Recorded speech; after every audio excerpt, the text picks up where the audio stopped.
Hi, welcome to the last module for this week. In this module, we'll learn the basics of number systems.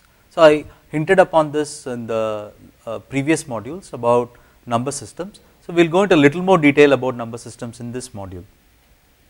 So we already saw this notion of digits versus bits.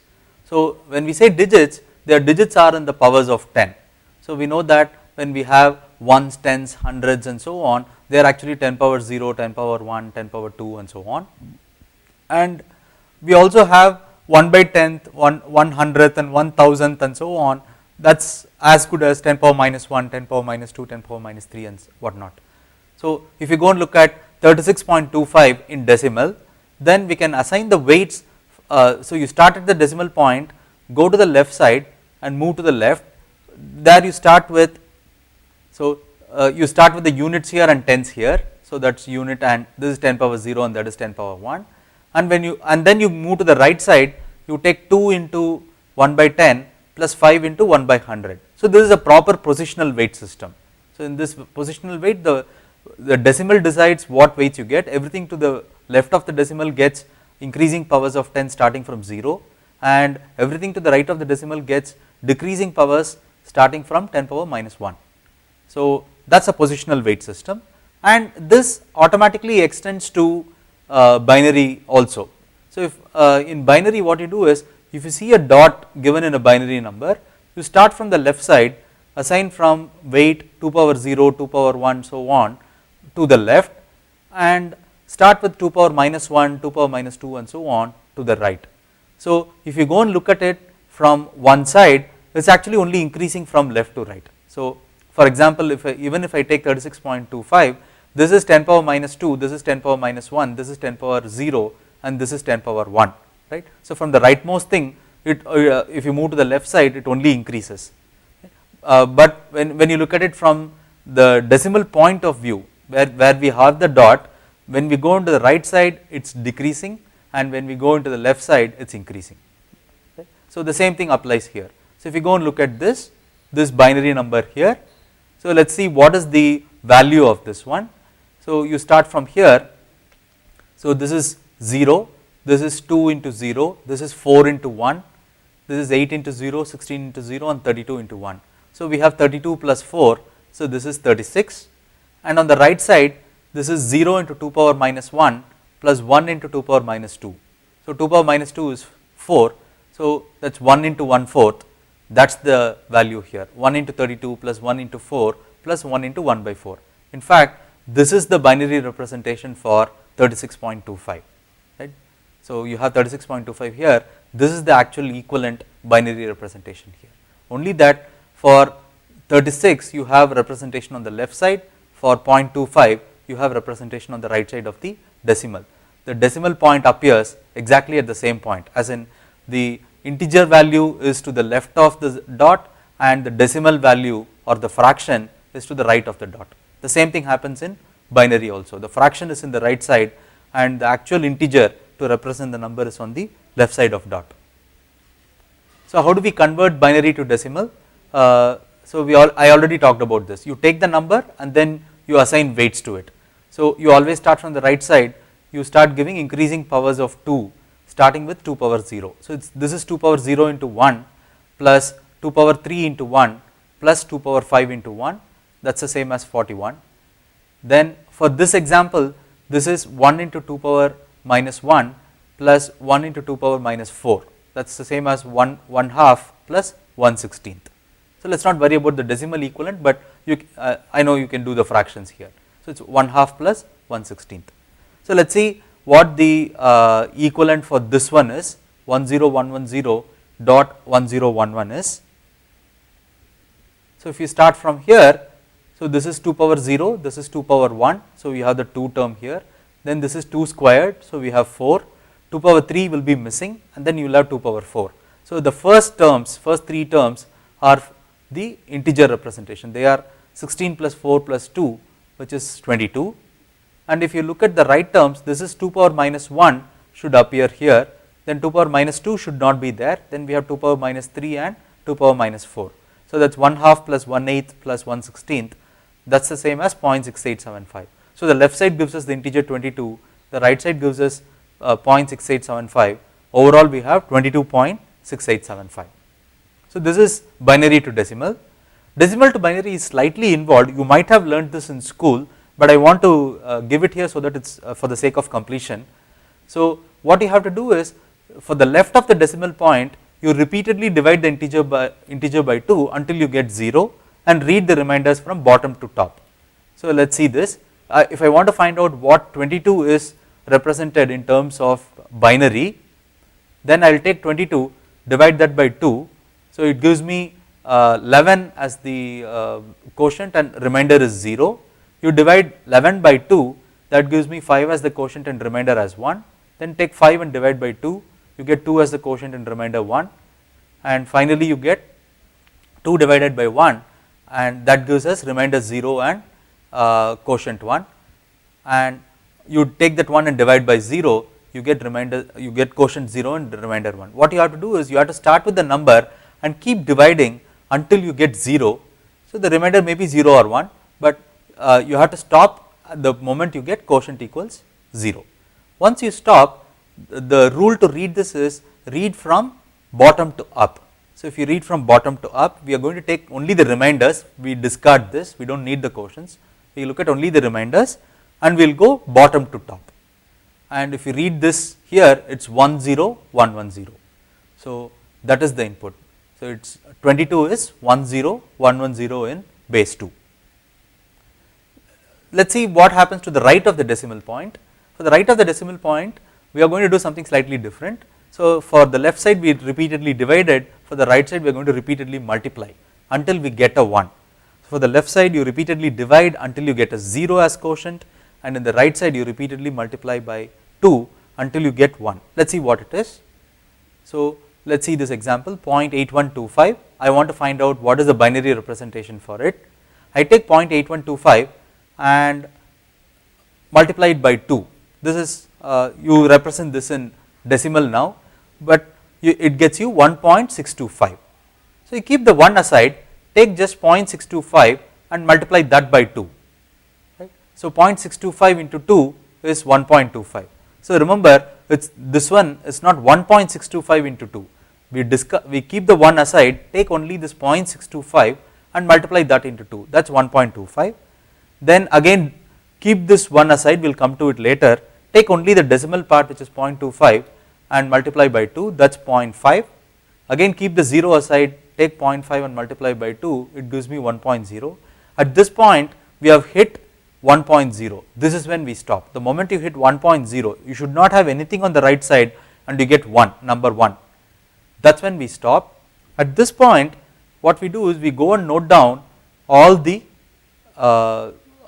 things that we got to the left side of the decimal point. So one after the other we were keeping this aside, you keep these and read it from top to bottom. So you write that down, 0.8125 is 0.1101 base 2. So you can verify that quickly.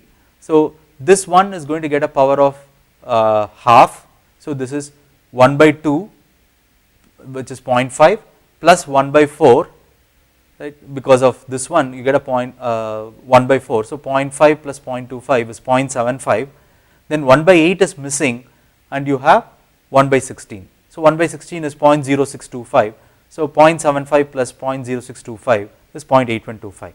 So if you are not sure, go and verify it more carefully. You put the weights and check it more carefully, you will see that there. So if you want a number like this, let us say it is not just the decimal, it is not just the integer part, I have something which is a combination of both. If I have both the left and right side, take the left part alone, do as I said before. So take it, repeatedly divide by 2 until you get quotient equal to 0, read the remainders from bottom to top, and for the right part keep multiplying it by 2, keep noting down what is on the left side, but only multiply the fractional part till you hit 1.0 and note it down from top to bottom. And so you can notice that when you read from bottom to top, it is 1 0 1 1 0, you have that here, and when you read from top to bottom it is 1 1 0 1, you have that. So you have to be a bit careful about doing this. So this quotient, when you get 0 you should ignore it, and the fractional part will always start with a 0, you should ignore it, because so when you look at any fractional part you will always write it as 0 point something, right. The very first 0 you should always ignore it. So you start from the next one and start noting things down from top to bottom, and the concatenation of those two gives me the decimal value or binary equivalent of the decimal value 22.8125. So again, as I said, you go and start putting weights from here. So this is 2 power minus 4, this is 2 power minus 3, 2 power minus 2, 2 power minus 1, 2 power 0, 2 power 1 and so on. You add all of that up, it should eventually add to 22.8125. I suggest that you go and try it out yourself. So this side is up and that side is down, so just remember that. So these are several exercises that I would like you to look at. So 3.25 in decimal is what in binary, then 0.01 and 01, 0.0101 is what in decimal and so on. So the left side, so the right side says to what you should be converting to, the left side is the other one. So if the right side is decimal, left side is binary, if the right side is binary, left side is decimal. So try this out and ensure that you get the answers for it. So now let's switch to another base system called the hexadecimal base system. The hexadecimal base system is instead of using tens we use 16. So 16 is the base. So clearly if you want to write hexadecimal you can use the symbol 0 to 9 to indicate 0 to 9, but number 10 is also part of the hexadecimal system. We use for 10 we use A, for 11 we use B and so on, because we want to be able to write it down. When as humans we want to be able to read it and write it down, so we want to see how to do that. So let us see a quick example first before we get into the details. So let us take this example 24.4. 24.4, if it is written in hexadecimal then it is as good as 16 into, so 4 into 16 power 0 plus 2 into 16 power 1. So that is for the left side, so that is 2 into 16 32 plus 4 into 1 4, so that is 36, and the right side we have 4 into 16 power minus 1, or that is 1/4, so that is 0.25. So 24.4 in hexadecimal is the same as 36.25 in decimal, we saw this earlier. So remember and memorize this table. Hexadecimal digit is a group of 4 bits. So for decimal 0 to 9 you will see that the binary representation is as we expected. So number 10, so 1010 is decimal 10, but we will represent that with one hexa digit called A, and 1011 will require 2 digits in decimal, but it actually uses only one hexadecimal digit. So these are hexadecimal digits, these are all single digit numbers. If you notice in hexadecimal these are all single digit numbers. So if you want to write 10 in hexadecimal we use the symbol A, 11 we use B and so on, up to 15 occupies only one digit. The moment you want to represent number 16 we need 2 hexadecimal digits, we need 2 decimal digits also, 1 and 6, and we need 2 hexadecimal digits. 16 has the representation 1 followed by a 0. You have to remember this table and memorize it, it is quite useful to memorize this table. Then for binary to hexadecimal it is very easy to do that. You group from the decimal point outward but pad with zeros to get groups of 4. So what it essentially says is you start from the decimal point and you move outward, outward meaning you move left for the integer part and right for the fractional part. So you start from here and you take 4 bits at a time and group them. So this 1010 is a group of 4 bits, then this 0100 is a group of 4 bits, then you have 1011 as a group of 4 bits, and you will have just one in this example left out. You pad the zeros to the left of that. Similarly you start from the decimal point, you take 4 bits at a time and put them here, 1010 you put it here, and 01 you put it here, and you pad 2 zeros. So this number is the same as this number, because you know this from decimal side also, that padding zeros to the integer in the front is not harmful, it is not going to change the number. So if I say 15 versus 015 in decimal, 0 has no weight anyway, it's 0 into 10 square is 0, so it's okay. Similarly after a decimal point I can actually introduce as many zeros as I want after my digits are over. So in this case my digits are over here, I can add as many zeros as I want, it does not matter. However, we will pad it so that it gets to the nearest 4. So, in this case we padded 3 zeros and we stopped, in this case we padded 2 zeros and we can stop, because we have the hexadecimal representation for this. So, let us see what the hexadecimal representation on the left side is. 0001 is 1 itself, 1010 stands for number 11, or it is actually B in the hexadecimal representation, 0100 is 4, and 1010 stands for 10 or A. Again 1010 here stands for 10 or A, and 0100 is 4. So, we write that down. So, this is 1, this is B, this is 4, this is A, and that is 4. We can write it as 1B4A dot A4 base 16. So, this binary number that you see here is the same as 1B4A dot A4 base 16. So, one thing you can notice is we really did not do conversion of weights and so on. There is a nice property which we get for base 16. You can start from here and just group them in 4 and you can get this. You do not really need conversion like what we did for decimal to binary and binary to decimal. So, think about why grouping like this is actually valid and it is okay to do so. Go and think about why. Then there is another base system that is also useful in computers, that is actually octal. In octal the base is actually power 8. So, if you are using a power 8, then the number 8 itself cannot be there in a base 8 system. So, number 8 cannot be there. We can have numbers from 0 or digits from 0 to 7. Number 8 cannot be represented, or you cannot write number 8 in base 8 system. Just like number 10, right, you need 2 digits in base 10 system or decimal system. You do not write them with one symbol, you actually use 2 symbols 1 and 0. For 8 you will require 2 symbols, actually 1 and 0 for octal system. So, we use digits 0 to 7, and sometimes we proceed with 0 to indicate that it is an octal number as opposed to a decimal number or a hexadecimal number. So, more often than not I will try and use this explicit specification 24.4 base 8. Let us see what 44.2 base 8 is. So, that is 4 into 8 power 0 plus 4 into 8 power 1, that is actually 36, and the right side is 2 into 8 power minus 1, that is 1/4. This is actually our same old 36.25, and this is a table that you can remember.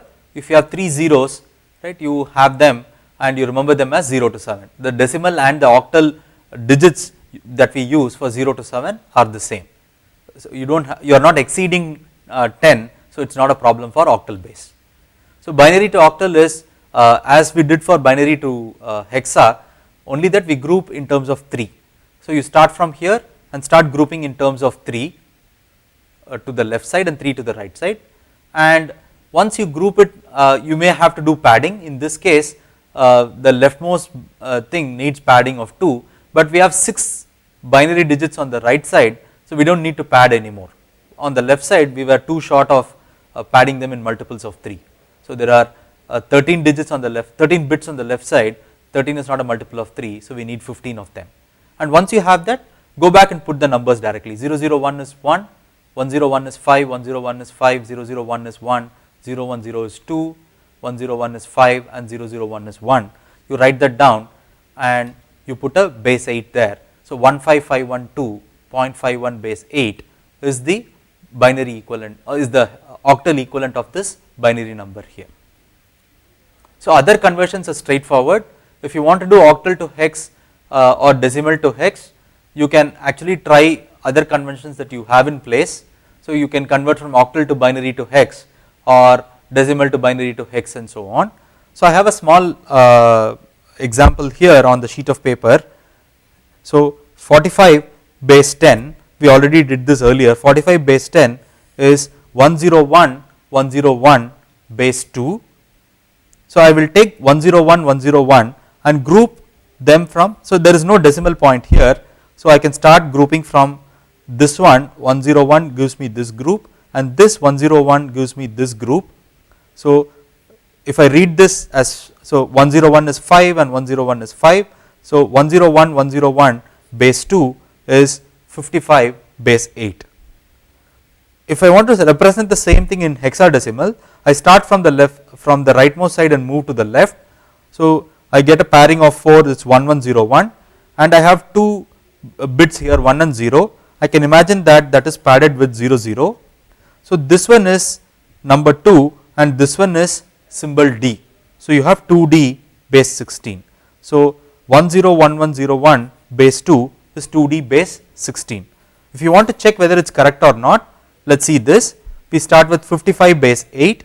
55 base 8 is 5 into 8 power 1 plus 5 into 8 power 0, that is 40 plus 1, which is 45. Similarly, 2D base 16 is 2 into 16 power 1 plus D stands for number 13, 13 into 16 power 0. So that is 32 plus 13, which is 45. So this way of grouping from start at the decimal point, move to the left and group at 3 at a time for octa and 4 at a time for hexa is actually a valid way to do things. In fact, if you want to go from octa to hexa, you go and write the binary representation for octa, then group in terms of 4, you will get hexa. So for example, let us say I want to convert